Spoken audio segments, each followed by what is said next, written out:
혹시 그런 경험 없으세요?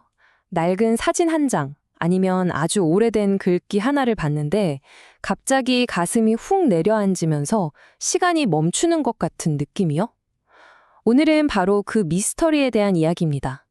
도대체 왜 어떤 이미지들은 시간을 그대로 뚫고 우리에게 날아오는 걸까요? 네, 오늘 우리가 함께 풀어볼 질문이 바로 이겁니다. 왜 어떤 사진이나 아주 오래된 글을 볼 때 마치 시간이 통째로 압축돼서 지금 내 눈앞에 있는 것처럼 생생하게 느껴지는 걸까요? 그 강력한 느낌, 대체 뭘까요?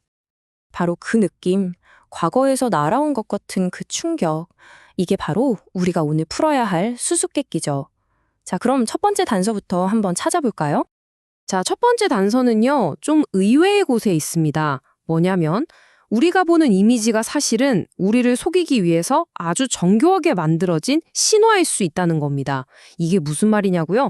프랑스의 유명한 사상가죠. 롤랑 바르트의 눈을 빌려서 그 비밀을 한번 파헤쳐 보겠습니다. 바르트가 말하는 신화는요, 우리가 생각하는 그런 옛날 이야기가 아니에요. 이건 일종의 시스템인데, 특정 이데올로기를 우리 머릿속에 슬쩍 집어넣으려고 원래 있던 의미를 훔쳐오는 아주 교묘한 시스템인 거죠. 예를 들면 이런 거예요. 어떤 광고에서 막 행복한 가족 이미지를 보여주잖아요. 그럼 그건 단순히 물건을 파는 걸 넘어서 이 물건을 사야 우리 가족이 행복해진다. 즉, 소비가 곧 행복이다. 라는 생각을 마치 원래부터 그랬던 진실인 것처럼 우리에게 주입하는 거예요. 인공적인 걸 아주 자연스러운 걸로 바꿔치기 하는 거죠. 그럼 이 신화, 대체 어떻게 작동하는 걸까요? 비유하자면 의미를 납치하는 거랑 비슷해요. 자, 1단계, 여기에 원래 자기만의 의미를 가진 이미지가 하나 있습니다. 이걸 바르트는 대상 언어라고 불렀어요. 그리고 2단계, 신화가 딱 나타나서 이 이미지의 원래 역사나 배경 같은 건 싹 다 지워버려요. 그냥 텅 빈 껍데기로 만들어버리는 거죠. 그리고 그 빈 껍데기 안에다가 자기가 넣고 싶은 새로운 이데올로기를 쑥 집어넣는 겁니다. 이게 바로 메타 언어라는 거죠. 바르테가 든 가장 유명한 예시를 보면 이게 확 와닿으실 거예요. 바로 프랑스 군복을 입은 흑인 병사가 격례하는 사진입니다. 자, 1단계에서 이 사진의 의미는 그냥 명확하죠. 어떤 병사가 격례하고 있다. 끝. 그런데 2단계, 신화가 여기에 개입하면 어떻게 되느냐? 이 사진의 배경에 있는 식민주의라는 아주 복잡하고 불편한 역사를 그냥 싹 지워버려요. 그리고 그 빈자리에 뭘 채워넣냐면 위대한 프랑스 제국주의라는 개념을 쑥 집어넣는 거죠. 그럼 결과적으로 어떤 메시지가 탄생할까요? 와, 프랑스는 인종에 상관없이 모두가 이렇게 충성하는 정말 위대한 나라구나 하는 완전히 조작된 메시지가 마치 당연한 진실처럼 우리에게 다가오는 겁니다. 그런데 여기서 질문이 생기죠. 그럼 모든 이미지가 다 이렇게 조작된 신화인가? 아니요, 절대 그렇지 않습니다. 어떤 사진들은 오히려 그런 조작이 불가능한 어떤 날 것 그대로의 진실처럼 우리 가슴을 쾅 하고 치잖아요. 바로 이 지점에서 두 번째 단서가 등장합니다. 사진의 본질을 두고 벌어진 두 거장의 아주 흥미로운 논쟁, 바로 발터 베냐민과 롤랑 바르트의 이야기입니다. 두 사람의 생각은 정말 완전히 달라요. 먼저 발터 베냐민.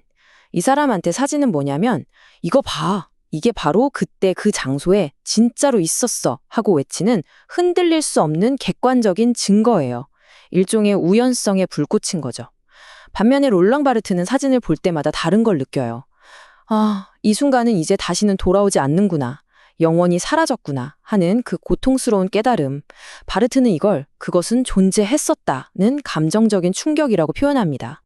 이 비유를 들으면 두 사람의 차이가 정말 기가 막히게 이해가 돼요. 베냐민은 화석화된 생물의 흔적을 발견하고 바르트는 그것의 멸종이 주는 고통을 느낀다. 어떠세요? 베냐민은 마치 과거의 존재를 증명하려는 고고학자 같고 바르트는 그 사라져버린 존재를 슬퍼하는 시인 같지 않나요? 자, 이제 좀 거대한 이론에서 벗어나서 우리 각자의 이야기로 들어가 볼게요. 바르트가 말하는 아주 개인적이고 내밀한 경험의 차원으로요. 세 번째 단서가 바로 여기에 있습니다. 바르테는 우리가 사진을 보는 방식이 두 가지라고 말해요. 첫 번째는 스터디움입니다. 이건 뭐랄까 좀 예의 바른 관심 같은 거예요. 문화적으로 우리가 배운 대로 보는 거죠. 구도가 좋네, 색감이 예쁘네 하는 식의 일반적인 감상. 근데 진짜 사건은 두 번째, 푼크툼에서 터집니다. 이 푼크툼은 라틴어로 찌르다, 상처 이런 뜻인데 말 그대로예요. 사진 속에 있는 작가는 의도하지도 않은 어떤 사소한 디테일 하나가 갑자기 날카로운 화살처럼 날아와서 내 심장에 팍 하고 꽂히는 거예요. 아주 주관적이고 나만 느끼는 강렬한 충격이죠. 바로 이겁니다. 푼크툼. 이게 바로 우리가 찾던 그 정체예요. 시간을 꿰뚫는 그 강력한 느낌, 그 상실감을 터뜨리는 진짜 방아쇠. 사진작가는 전혀 의도하지 않았는데 오직 나에게만 말을 걸어오는 어떤 상처, 어쩌면 지독한 사랑 같은 거요. 그런데 말이죠. 이런 푼크툼의 찌름이 과연 사진에만 있을까요? 아니요. 이제 2000년 전에 아주 오래된 글이 어떻게 사진처럼 우리 심장을 꿰뚫을 수 있는지 그 놀라운 이야기를 해볼게요. 지금으로부터 2000년 전 중국의 철학서 장자에 이런 문장이 나옵니다. 삶이란 빌린 것이며 그저 먼지와 때일 뿐이다. 와, 이 서늘하고도 깊은 문장이 어떻게 시간을 훌쩍 뛰어넘어 지금 우리에게 충격을 줄 수 있는 걸까요?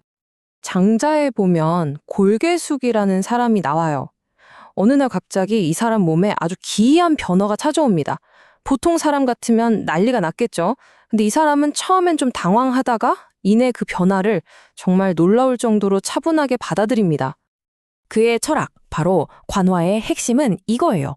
삶과 죽음이라는 게 사실은 밤과 낮이 계속 바뀌는 것처럼 그냥 자연스러운 순환이라는 거죠. 우리의 생명, 이 몸뚱어리는 영원히 내 것이 아니라 이 거대한 우주로부터 잠시 빌려온 거라는 거예요. 그러니까 먼지나 때처럼 너무 집착할 필요가 없다는 거죠.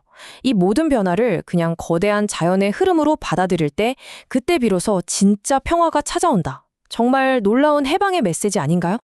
바로 이 지점입니다. 여기서 모든 게 딱 연결돼요. 이 2000년 된 지혜가 롤랑 바르트가 말한 푼크툼과 똑같은 방식으로 작동하는 거예요. 우리의 이성, 우리의 방어 기제를 그냥 뚫고 들어와서 존재의 가장 근본적인 진실, 즉 우리는 유한하고 모든 것은 변한다는 그 진실을 날카롭게 팍 찔러 넣는 거죠. 시간을 완전히 붕괴시켜버리는 실존적인 충격인 셈입니다. 자, 이제 우리가 지금까지 모아온 단서들을 하나로 엮어서 맨 처음 던졌던 그 질문의 답을 찾아볼 시간입니다. 왜 어떤 이미지와 글은 시간을 관통하는가? 그 답은 바로 이것입니다. 그것들은 우리의 이성적인 방어막을 그냥 뚫어버려요. 그리고 존재, 역사, 그리고 우리가 결코 피할 수 없는 상실이라는 가장 근원적이고 본질적인 진실과 우리를 맨몸으로 딱 마주하게 만들기 때문입니다. 오늘 우리의 여정을 한번 되짚어 볼까요? 우리는 처음 세상을 둘러싼 조작된 신화의 안개 속에서 출발했습니다. 그 안개를 뚫고 한 장의 사진이 과거의 생생한 증거가 되는 순간을 봤죠. 하지만 진짜 힘은 그게 사라졌다는 상실의 충격에 있었고 그 충격은 푼크툼이라는 아주 개인적인 상처를 통해 우리에게 전달됐습니다. 그리고 바로 그 상처 덕분에 우리는 시대를 뛰어넘는 보편적인 진실과 연결될 수 있었던 거고요. 결국 이 모든 경험이 우리에게 주는 건 바로 이거예요.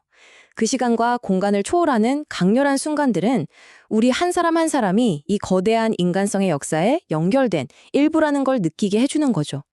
오늘 이야기는 여기까지입니다. 자, 이제 여러분의 차례예요. 여러분의 시간을 멈추게 하고 가슴을 꿰뚫었던 여러분만의 푼크툼은 무엇이었나요? 그 상처 같기도 하고 선물 같기도 한 기억을 한번 떠올려 보시면 어떨까요?